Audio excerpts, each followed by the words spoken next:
Somebody wants me to explain the part where Jesus was supposed to have his second coming, which Jesus' second coming was already here. But in Jesus' second coming, he was supposed to take half of the planet away. Well, a bunch of gods ruined that part of the Bible. Why? Well, because they thought, well, God and Jesus wouldn't want to take half the planet away, because then who would sit here and fight and be God's hands and feet to try to save everybody else that's savable? And the gods started talking about, when everybody is hiding underground to get out, why would you take away the children of God? And the gods realized they were kind of dumb in that one. Because, see, this was what was supposed to happen. Okay, the second coming of Jesus was supposed to happen. When the second coming of Jesus happened, they had planned to take all the good people out, because it was going to get tumultuous and scary, and take them to the island of gods that I was supposed to create while I was going through things down here. Well, I made the island of gods, but as they thought about taking all the good people and putting them on the island of gods, they thought, why would we do that? Because they're not going to fight the fight. They won't be fighting the good fight. If you take them off the earth, that's like taking them to heaven. And even if you take them to the island, you're taking them like spiritually and transforming them.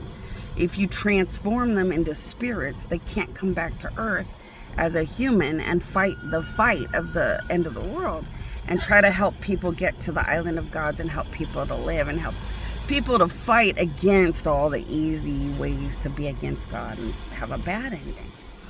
So they ruined it. You know, I don't know, people talk about the Bible like it cannot be changed, but I know the Bible can be changed. How do I know? The book of Revelations was a prediction of how bad the end of the world would get. Well, already the Bible can't be always right, because the book of Revelations was not as bad as the end of the world this time around actually worked out. So when the angels dump the buckets of punishments, there's way more buckets now. But the Bible said there was only a handful of angels with a handful of buckets. No, the end of the world went so bad, it's way more than a handful of buckets. So see, the Bible's not set in stone when it's God predicting something. Gods predict the future, and they're really good at it. But when gods predict the future, it's based on the normal predictability of the normal freedom of choice of things.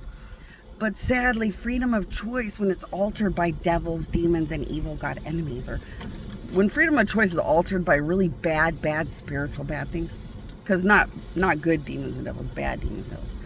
When bad spirits or bad spiritual forces kind of get up here, it'll change the easy predictability of God, because it changes all your normal predictable choices and makes your choices all over the place. And that's what happened. The end of the world ended up so much worse. And all these gods were so nice when they went to this amazing business meeting and said, oh, God and Jesus would think it was so much cooler for children of God to stay here and fight and maybe go to the island of gods and get the power of God and come back to earth and fight. And then maybe go back and forth to the island of gods and come back out into earth and say, I walk with God and angels at the island of gods. There is an island of gods, and I walk with gods and angels, and then I come here to earth and I'm trying to reach out to anybody who wants to still get out at the end of the world and not be part of the 666 trap. Because really that's what happened. When people commit too much crime against God, it creates this weird spiritual trap. So the 666, when you get a 666 right here, it's like a cage.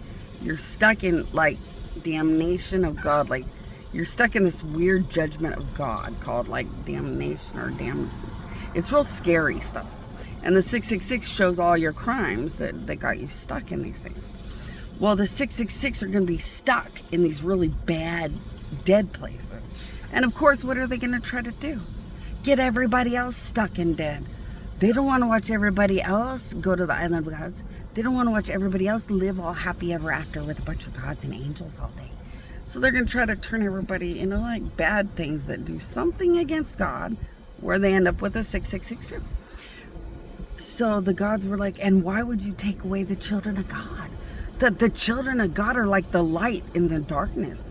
The children of God could gorge out on the power of God at the island and be like, maybe put like a beautiful emblem of God on their forehead, or a little pretty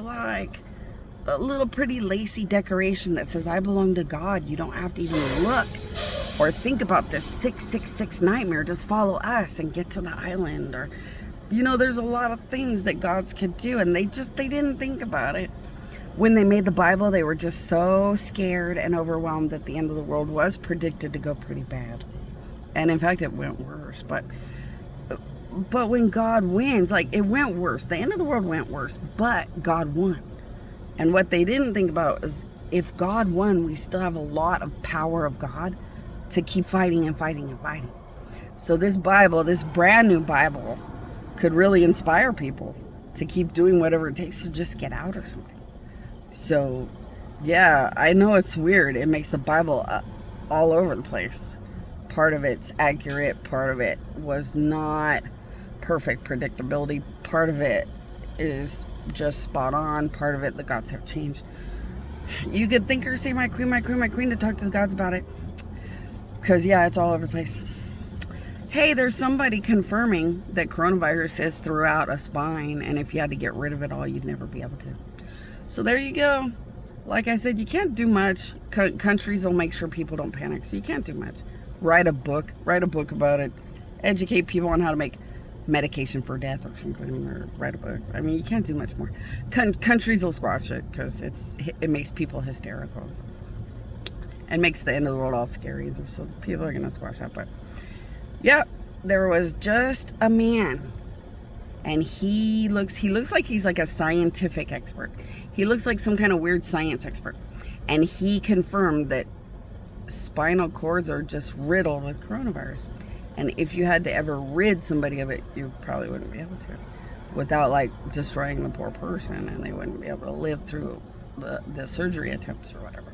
And, in fact, you wouldn't want to do that. But if you guys ever want to try it, if you guys know spinal surgery, if anybody ever knows spinal surgery, if you take part of the coronavirus out of the spine and then look at the spine the next morning, it'll be riddled in coronavirus again.